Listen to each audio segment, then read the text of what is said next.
Edi, good night. Magpapalit na ako ng damit. Wait lang, guys. Wait lang, guys. Naghahanap lang ako ng damit. Samahan niyo ako.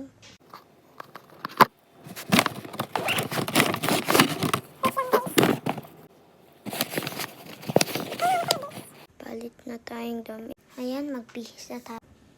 Kakatapos ko lang magbihis, bes. Tutulog na.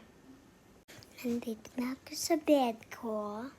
Na. Comment na lang po kayo ng part 5. Good night.